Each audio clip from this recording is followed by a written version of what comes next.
Pindle with our first question directed at Mr. Havenstein. Thanks, Josh. Good evening, gentlemen. We're going to have some fun tonight, I think. Yes.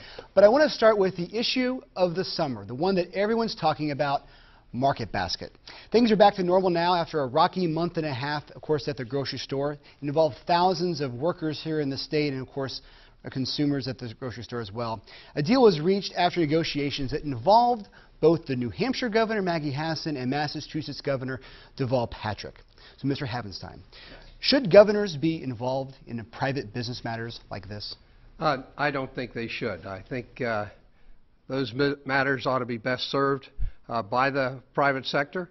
Not having been the CEO of Market Basket, I can sympathize with the employers, the employees, and the customers. And what was disturbing to me through this whole process was the lack of attention paid to the customers and the lack of attention paid to the employees. And it seemed to me that the leaders at Market Basket, both the former CEO and the CEO that passed the helm here recently, I think often lost sight of that.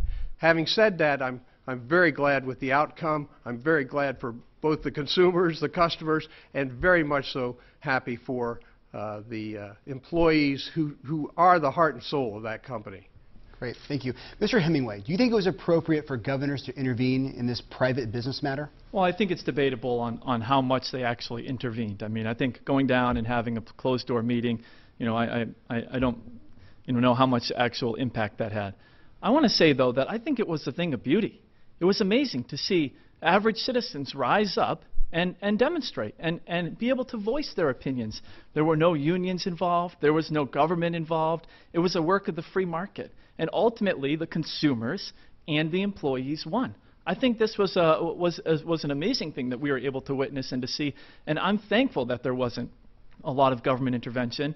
And I am excited to see that, because I believe that the voice of the people is ultimately the most powerful voice. And we saw that played out today. I think I got a sense of your answer, Mr. Havenstein, what I'm going to ask in this follow-up question earlier. But if there was a dispute at BAE, which for years was the largest employer in the state, and you had to lay off thousands of workers, at least even temporarily because of this dispute, would you have welcomed a mediator like a governor?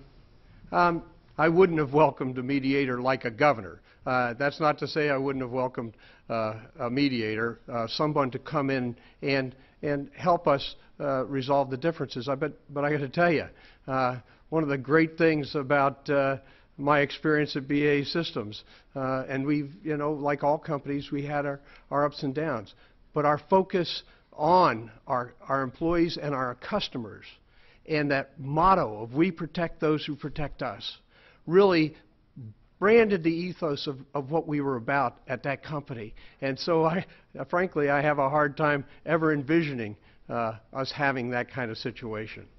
And Mr. Hemingway, what do you make of this mythology about RDT? Is he a hero? I think it's amazing. I think it's a credit to the man. I think that his ability to be a leader like that, there's a lot of lessons to be learned for someone who's running for the office of governor, to learn from someone like RDT and look at his example, the way that he inspired loyalty and devotion from his employees and consumers alike. I think it's an admirable thing. I would welcome the opportunity to sit down and to talk with RDT at some point, not as a mediator, but to say, what can I learn from you? Because clearly you're doing something right.